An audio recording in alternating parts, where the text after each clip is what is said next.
Λοιπόν, εδώ είμαστε, επανήλθαμε και όπως σας είπα, έχω στην παρέα μου τον κύριο Κωνσταντίνο Θειόπουλο, που είναι συμβουλευτικός ψυχολόγος, ψυχοθεραπευτής, με εξειδίκευση πάνω στην ολιστική προσέγγιση της ψυχοσωματικής υγείας, τις ερωτικές σχέσεις, την ενδοοικογενειακή βία, το άγχος, την κατάθλιψη και όλα τα υπόλοιπα.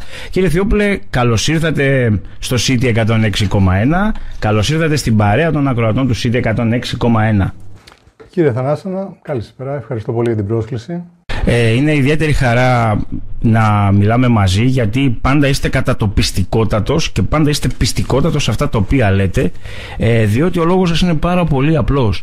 Και ειλικρινά δράτω με τις ευκαιρίες από αυτό που στο βιογραφικό σας πραγματικά μου έκανε πολύ μεγάλη εντύπωση, να ξεκινήσουμε λίγο από την ενδοοικογενειακή βία, η οποία το τελευταίο χρονικό διάστημα μας χτυπάει πολύ τακτικά την πόρτα, είτε στους διπλανούς μας που μένουν δίπλα μας εννοώ, είτε σε μια κοινωνία η οποία δέχεται απανωτά χτυπήματα για την ενδοοικογενειακή βία.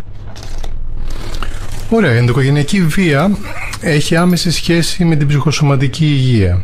Αυτό που έχουμε δει τα τελευταία χρόνια μέσα από τις νευροεπιστήμες, οι οποίες μας έχουν δώσει κάποιες πληροφορίες οι οποίες δεν τις είχαμε στη διάθεσή μας παλαιότερα. Βλέπουμε λοιπόν πώς αρχίζει ο εγκέφαλος και ανταποκρίνεται στα εξωτερικά ερεθίσματα, είτε αυτά είναι θετικά είτε αρνητικά. Και αυτό που είδαμε είναι ότι σε μια παραμέληση παιδιού, για παράδειγμα, αλλάζει δομικά ο εγκέφαλος. Δεν έχει την ίδια ανάπτυξη όπως έχει σε παιδιά τα οποία δέχονται το άγγιγμα της μητέρας, την αγκαλιά του πατέρα, το παιχνίδι. Όταν λοιπόν ο εγκέφαλος αρχίζει και στερείται αυτά τα ερεθίσματα, σιγά σιγά αρχίζουμε και έχουμε μια δομική αλλαγή στον εγκέφαλο, η οποία σταδιακά, καθώς αρχίζει το παιδί και μπαίνει στην εφηβική ηλικία και μετέπειτα στην ενήλικη ζωή, θα δούμε να διαφοροποιείται ακόμα και το νοητικό πηλίκο του. Θα δούμε πώς μπορεί αυτό να επηρεάσει και τις ερωτικές σχέσεις που θα έχει στο μέλλον. Γενικά είναι ένα πολύπλευρο θέμα, το οποίο δυστυχώς τα τελευταία χρόνια, μέσα από διάφορα τραύματα που έχει υποστεί η κοινωνία ως σύνολο, έχει αρχίσει και εντείνεται ως φαινόμενο πλέον. Αυτό λοιπόν το φαινόμενο, επειδή εξελίσσεται σε ένα φαινόμενο κοινωνικό, είναι ένα φαινόμενο το οποίο είναι εύκολα διαχειρίσιμο όταν εντοπιστεί στα πρώτα του στάδια. Κανονικά, όσο πιο νωρίς εντοπιστεί ένα πρόβλημα και αντιμετωπιστεί με το σωστό θεραπευτικό πλάνο, τόσες περισσότερες είναι οι πιθανότητες αυτό να αρχίσει να αλλάζει λόγω αυτής της νευροπλαστικότητας που έχει ο εγκέφαλος. Αυτό όμως δεν σημαίνει ότι αν ένας άνθρωπος ο οποίος έχει υποστεί ένα παιδικό τραύμα, αν για παράδειγμα έχει υποστεί και συναισθηματική και σωματική κακοποίηση στο οικογενειακό του περιβάλλον και έχουν υπάρξει αυτές οι δομικές αλλαγές στον εγκέφαλο, αυτό δεν σημαίνει ότι δεν αλλάζει μετέπειτα.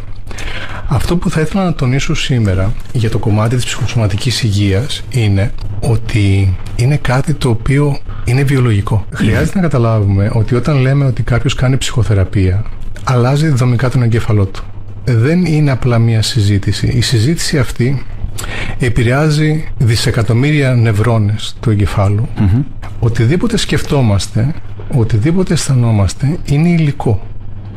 Υλικό? Ναι, γιατί προκύπτει μέσα από κάποιες ορμόνες. Έχουμε τους νευροδιαβιβαστές οι οποίοι παίζουν ρόλο στον εγκέφαλο και ανάλογα με το πόσο συχνά εκλείονται κάποιες ορμόνες και ανάλογα με την ένταση που έχουν, αυτό θα αλλάξει και στο σώμα. Για παράδειγμα, όταν ένας άνθρωπος βρίσκεται σε μια υγιή επαφή, ας πούμε, με την οικογένειά του ή με την ερωτική σχέση που διατηρεί, αυτό σημαίνει ότι ορμόνες όπως η σερωτονίνη και η οκιτοκίνη έχουν έναν πρωταρχικό ρόλο να παίξουν. Όταν αυτές αντικαθίζονται από ορμόνες όπως είναι η κορτιζόλη, η οποία είναι η κυρίαρχος ορμόνη του στρες και του άγχους, στην ουσία αυτό θα αλλάξει πάρα πολλά πράγματα και στον εγκέφαλο του ανθρώπου, αλλά και εξωτερικά στην κοινωνική του ζωή. Όταν λέμε ότι παράγουμε κάποιες ορμόνες οι οποίες είναι με αρνητική επίπτωση, όπως είναι η κορτιζόλη, στην ουσία αυτό που κάνουμε είναι ότι διαταράσσουμε την ποικιλία των βακτηρίων που έχουμε στο έντερό μας. διαταράσσουμε επίσης μέσω της σύνθεσης εγκεφάλου καρδιάς, διαταράσσουμε και την καρδιά, η οποία έχει ένα δικό της νευρονικό δίκτυο και την ονομάζουμε μικρό εγκέφαλο. Δηλαδή δεν είναι μόνο ο άξονας εντέρου εγκεφάλου,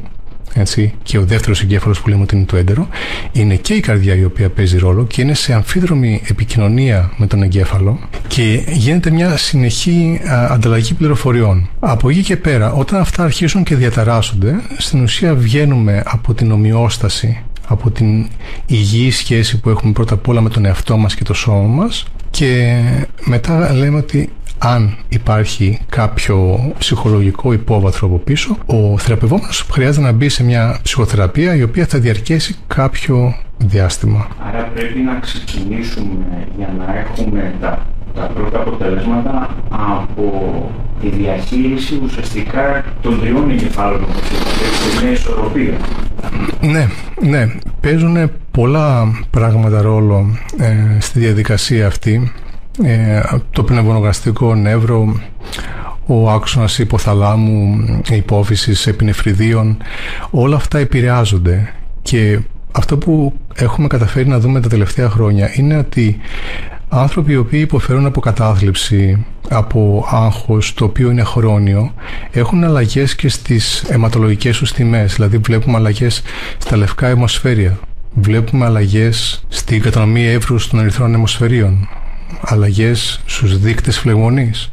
Αυτά όλα είναι πολύ σημαντικά να τα πάρουμε υπόψη μας για να καταλάβουμε ότι οι σκέψεις που έχουμε στην ουσία διαμορφώνουν και τον εγκέφαλο αλλά και το σώμα μας. Και μετέπειτα αυτό που είμαστε θα το βγάλουμε και προς τα έξω. Και μετά, όταν θα πάρουμε την απόκριση από το εξωτερικό περιβάλλον, στην ουσία θα αρχίσουμε να έχουμε αυτή τη συνεχή αλληλεπίδραση, και αν είναι μη υγιής, το πρόβλημα θα αρχίσει να παίρνει πλέον βιολογική υπόσταση. Να ρωτήσω, αν μου επιτρέπετε, χωρίς να σας διακόπτω. Βεβαίως. Η βιολογική υγεία των κυτάρων, η οποία γνωρίζετε ότι μπορεί να είναι διαφορετική από την ηλικιακή υγεία. Είναι αυτή που επηρεάζει κατά βάση αυτή την ομοιόσταση που λέγατε. Δηλαδή, εγώ μπορεί να είμαι 57 χρονών, η ψυχολογική μου ουσιαστικά η υγεία των κυτάρων μου ήταν στα 38. Κάνω μια καλή ζωή, προσέχω, αυτό μου κτλ. Σε αυτή την περίπτωση τι γίνεται? Ναι, η ψυχοθεραπεία μπορεί να παίξει ρόλο και σε αυτό, και μπορεί να φέρει και αλλαγές στην γονιδιακή έκφραση. Μπορεί να έχει επίδραση πάνω στα τελομερή. Ο τρόπος που εκφράζουμε έναν πόνο θα βοηθήσει το σώμα να μπορέσει να έχει την κυταρική υγεία στην οποία αναφέρεστε. Εγώ προσωπικά, επειδή έχω κάνει και την εξειδίκευση του personal trainer για να μπορώ να βάζω σε μια ήπια άσκηση τους θεραπευόμενους, βλέπω ότι είναι εξαιρετικά σημαντικό και επωφελές για τον κάθε θεραπευόμενο όταν μπαίνει σε κίνηση. Το σώμα χρειάζεται να είναι σε κίνηση όταν είναι και το μυαλό σε κίνηση, και το αντίστροφο. Είναι σε συνεχή συνεργασία και χρειάζεται να τα βλέπουμε ως όλον. Η ψυχή και το σώμα τα λέμε εμείς σαν κάτι ξεχωριστό ως οντότητα, αλλά στην ουσία είναι απλά για να συνεννοούμαστε μεταξύ μας και να έχουμε κάποιες ειδικότητες κτλ. Αν βάλουμε την ψυχή και το σώμα ως μια παρομοίωση ότι είναι οι δύο πλευρές ενός νομίσματος, δεν μπορεί το ένα να υπάρξει χωρίς αυτό, γιατί μετά απλά έχεις ένα κέρμα. Χρειάζονται και οι δύο πλευρές οι οποίες συμπληρώνουν η μία την άλλη. Δεν μπορείς να έχεις ένα σώμα χωρίς ψυχή και μια ψυχή χωρίς σώμα. Το σώμα μιλάει. Το σώμα μιλάει και εκφράζεται. Αν πονάει η ψυχή και θέλει να εκφράσει τον πόνο, θα το μεταβιβάσει στο σώμα με κάποιο τρόπο άμεσο, όπως είναι τα δάκρυα. Τα δάκρυα από μόνα τους περιέχουν κάποιες ουσίες, όπως είναι η λευκίνη, η εγκεφαλίνη, η κορτικοτροπίνη και η προλακτίνη. Αυτά εδώ πέρα τα δάκρυα λοιπόν περιέχουν αυτές τις ουσίες μέσα.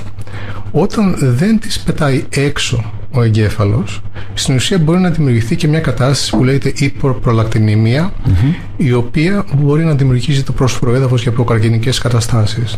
Άρα βλέπουμε μια κατάσταση, με συγχωρείτε που συντακόπτω, η οποία είναι προληπτικά, μπορούμε να τη διαγνώσουμε για να μην φτάσουμε σε καρκινογενείς ή καρκινοσυμπτώματα. Να μην παρεξηγηθεί ο λόγος μου, δεν λέω ότι δεν κλαίει θα πάθει καρκίνο. Απλά όταν κάποιος έχει κάποιο σύμπτωμα το οποίο τον ενοχλεί και βλέπει ότι στο γιατρό δεν βλέπει ότι να υπάρχει, ας πούμε, κάποιο κλινικό έβριμα, ας πάει σε έναν ψυχολόγο, έναν άνθρωπο ο οποίος έχει μια ειδικότητα η οποία να σχετίζεται με αυτό, έτσι, γιατί υπάρχουν και διαφορετικές ειδικότητες. Όλοι οι άνθρωποι κουβαλάμε κάποια τραύματα, είτε μικρά είτε μεγάλα. Όσο αυτά δεν τα δουλεύουμε, λειτουργούν σαν τις χιονόμπαλες, τους αφήνουμε από την πλαγιά του βουνού και κατρακυλάνε.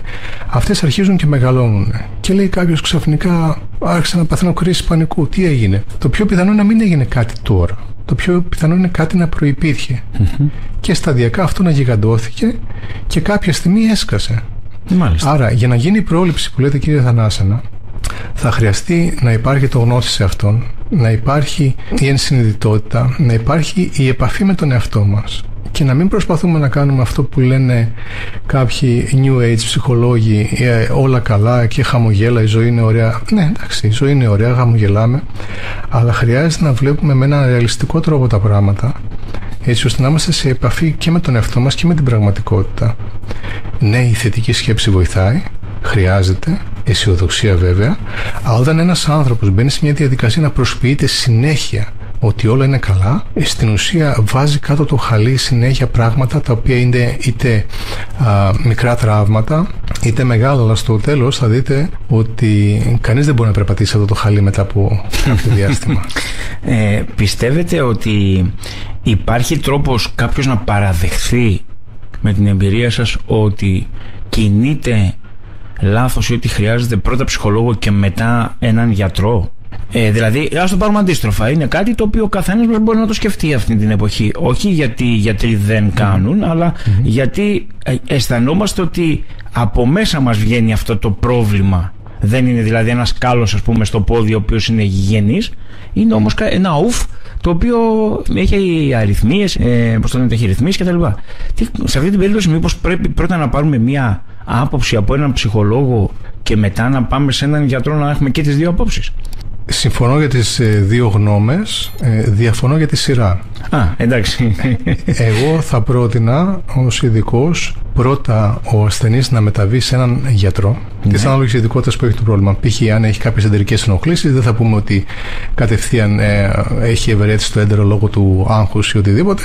Θα πούμε θα πας σε έναν γαστρεντερολόγο, θα κάνεις την κολονοσκόπησή σου ή όποια εξέταση θεωρεί αυτός ότι χρειάζεται, και αφού πάρει το OK ότι δεν υπάρχει κάτι ως παθολογικό αίτιο, τότε μετά έρχεται σε εμάς και αρχίζουμε και ερευνούμε τη διαδικασία για να δούμε ποια είναι τα ψυχογενή αίτια. Γιατί ο άνθρωπος ο οποίος, για παράδειγμα, έχει πόνο στο έντερο και του λέει ο γιατρός είναι ψυχολογικό, το ότι είναι ψυχολογικό δεν πρέπει σε καμία περίπτωση να το εκλαμβάνει κάποιος όσο ότι είναι του μυαλού σου. Ο πόνος είναι 100% υπαρκτός. Ο άνθρωπος αυτός υποφέρει. Το αν έχει βιολογικά αίτια ή αν είναι ψυχογενή, αυτό είναι άλλο πράγμα. Ο άνθρωπος αυτός υποφέρει.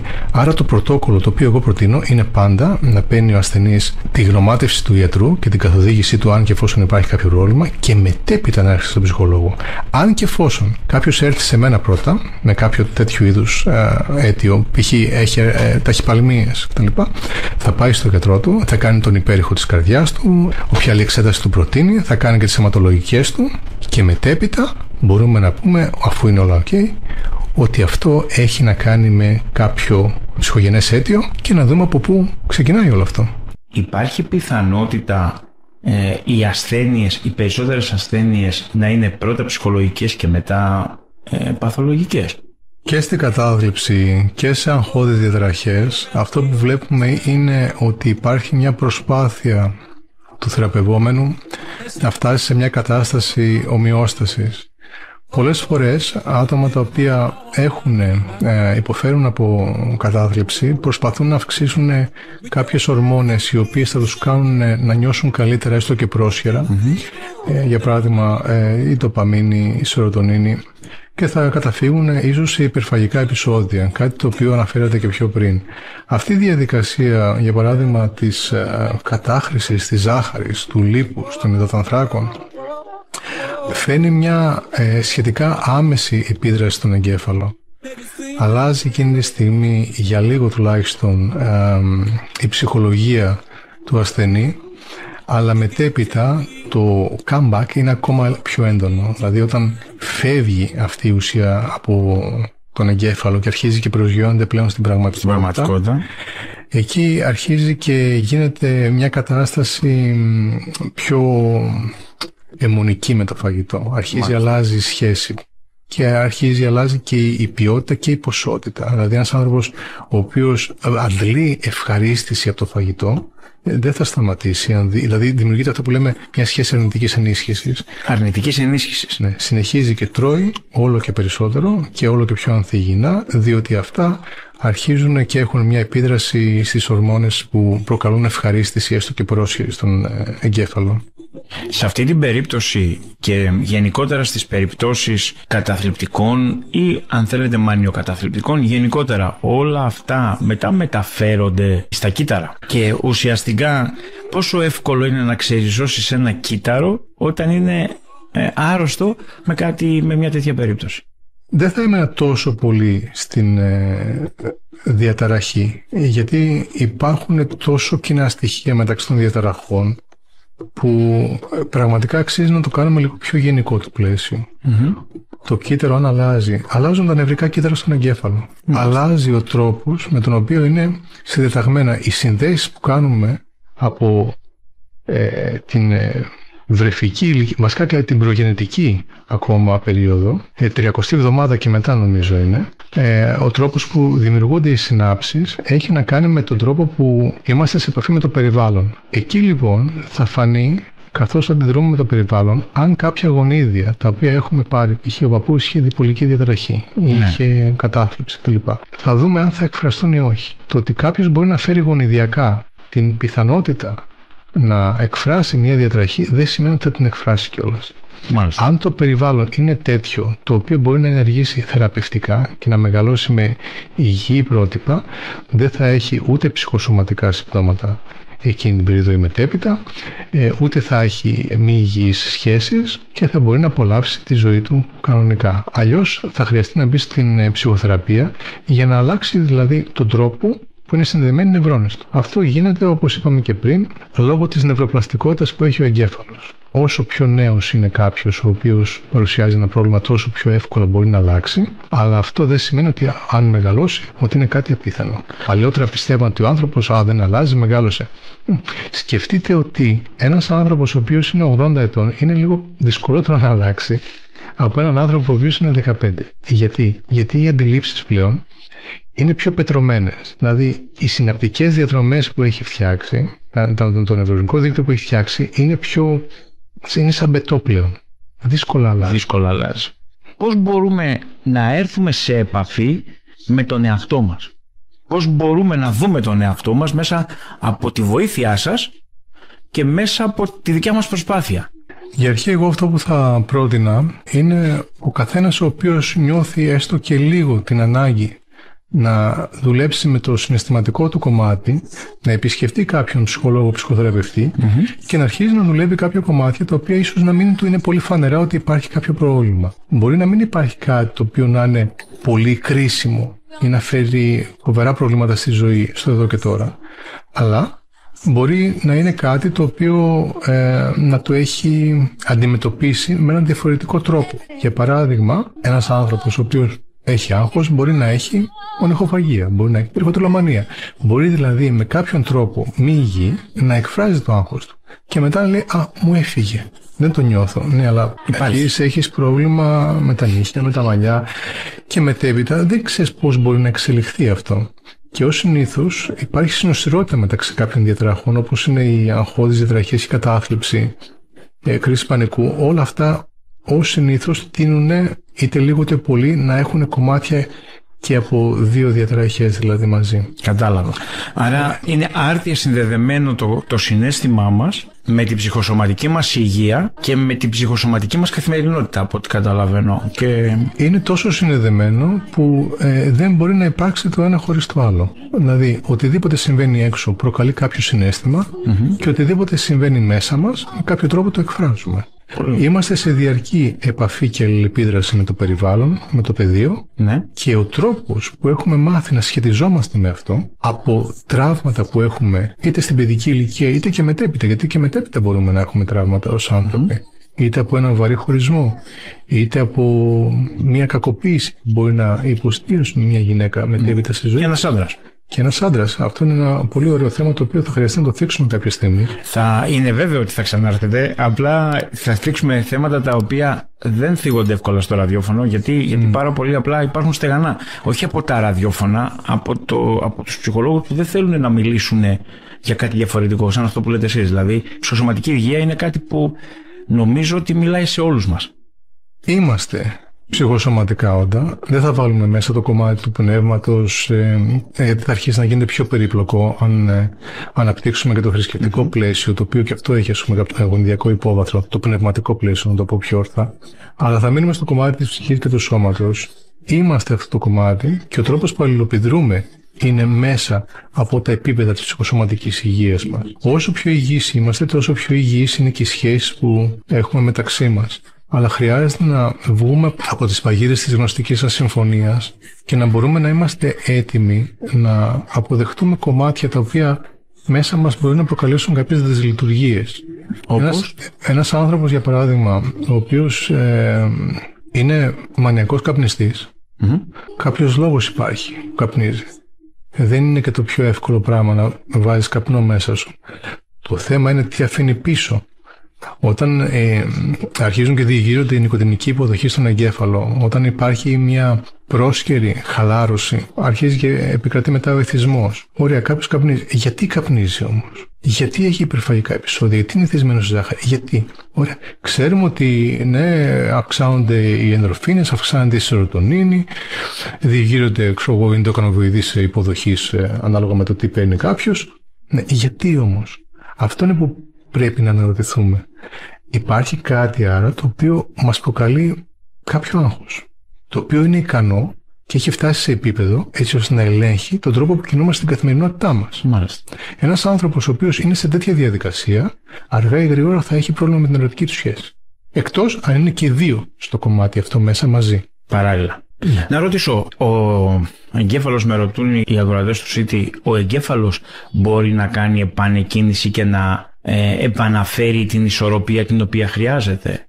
Φυσικά. Με ποιο τρόπο? Καλά, δεν γίνεται εύκολα, το καταλαβαίνω, αλλά είναι όπως αυτό που είπατε, μήπως πρέπει να καταλάβω γιατί καπνίζω? Αυτό με τη βοήθεια του ειδικού είναι κάτι το οποίο είναι εφικτό. Το τραύμα παραμένει στη ζωή μας. Αυτό δεν σβήνεται. Αλλά μαθαίνουμε να το αποδεχόμαστε, να ζούμε με αυτό και να έχουμε υγιείς τρόπους αντιμετώπισης. Μάλιστα. Αυτό είναι κάτι το οποίο είναι εφικτό. Δεν υπάρχει κάποιο reset, για παράδειγμα, στον εγκέφαλο. Εννοείται. Που να χάνονται όλα. Αλλά αυτό που γίνεται είναι ότι κάποια νευρονικά μονοπάτια μπορούν, για παράδειγμα, να φέρουμε τώρα στο μυαλό μας ένα χωράφι το οποίο έχει στάχια, για παράδειγμα.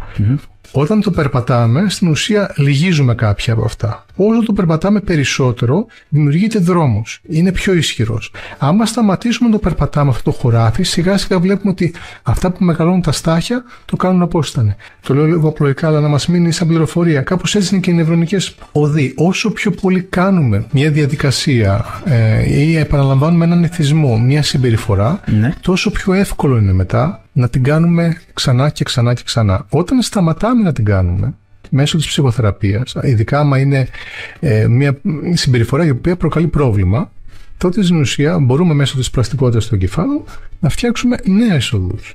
Αυτό ξέρουμε ότι γίνεται μέσω των νευροεπιστημών. Πλέον έχουμε εικόνες. Γνωρίζουμε ότι αυτά που λέγαμε πριν δεκαετίες θεωρητικά, ξέρουμε ότι ισχύουν και ο άνθρωπος αλλάζει. Με ρωτούν οι ακροατές του City, γιατί αγχώνομαι για όλα? Αυτή η ανασφάλεια που νιώθω έχει κάπου μια ρίζα, μια αιτία? Πάντα υπάρχει ρίζα για μένα. Ναι, κάποιος να έχει ένα τόσο διάχυτο άγχος και να υποφέρει, για παράδειγμα, από μια διατραχή γενικευμένου άγχους, αυτό δεν σημαίνει ότι δεν υπάρχει κάποια ρίζα. Επειδή είναι κάτι τόσο γενικό ως πλαίσιο, μπορεί να υπάρχει κάποια ρίζα από πίσω, η οποία να μην είναι εμφανής εκείνη τη στιγμή. Αυτό δεν σημαίνει ότι δεν μπορούμε να τη βρούμε μέσα από τη διαδικασία της ψυχοθεραπείας. Άρα λοιπόν πάντα υπάρχει μια ρίζα την οποία σε μια ή πιο εξειδικευμένη κουβέντα σταδιακά μπορούμε να την εντοπίσουμε. Και γιατί η λεκτική βία μπορεί να δημιουργήσει, μου λέει, τόσο μεγάλη ψυχική βλάβη σε κάποιους και σε κάποιες? Η λεκτική βία, ας πούμε η συναισθηματική βία γενικά, ναι. Έτσι, γιατί ναι μεν είναι τα λόγια, αλλά είναι και η πράξη. Γιατί κάποιος ο οποίος δεν μιλάει για μέρες στον σύντροφό του επειδή έχουν μαλώσει, εκείνη τη στιγμή δεν παράγονται λέξεις, αλλά παράγεται βία. Παράγεται κορτιζόλ εκείνη τη στιγμή, διότι δεν υπάρχει μία αντίδραση απέναντι σε έναν άνθρωπο στο οποίο απευθύνομαι με μια ερώτηση. Αυτό το είχαμε δει και παλιότερα με το πείραμα του Τρόνικ, νομίζω, το είχαμε ξανασυζητήσει. Ναι. Ναι, με τις εκφράσεις της μητέρας προς το παιδί. Όταν δεν υπάρχει έκφραση της μητέρας, το παιδί εκείνη τη στιγμή βρίσκεται σε μια κατάσταση άγχους. Με το που η μητέρα αρχίζει και εκφράζεται πάλι, το παιδί χαμογελάει και συνεχίζει την αλληλεπίδραση με τη μητέρα. Άρα όταν ένας άνθρωπος δεν μπορεί εκείνη τη στιγμή να αμυνθεί απέναντι στη συναισθηματική βία, υφίσταται κακοποίηση. Όταν υφίσταται χρόνια κακοποίηση, όλες αυτές οι ορμόνες και τα νέα συναπτικά δίκτυα που δημιουργούνται θα φέρουν αλλαγές στη συμπεριφορά και στην όλη συναισθηματική υγεία του ανθρώπου. Μάλιστα. Η αγάπη για το σώμα μας είναι μια αγάπη η οποία μπορεί να βοηθήσει το σώμα μας να είναι καλύτερα και να έρθει σε μια ισορροπία με τον εγκέφαλό μας. Εξαρτάται. Και όταν λέω αγάπη δεν εννοώ ναρκισσιστική αγάπη, μιλάω για την αγάπη του το φροντίζω το σώμα μου, το πλένω, το καθαρίζω, του δημιουργώ αν θέλετε την υποδομή να ζει καλά.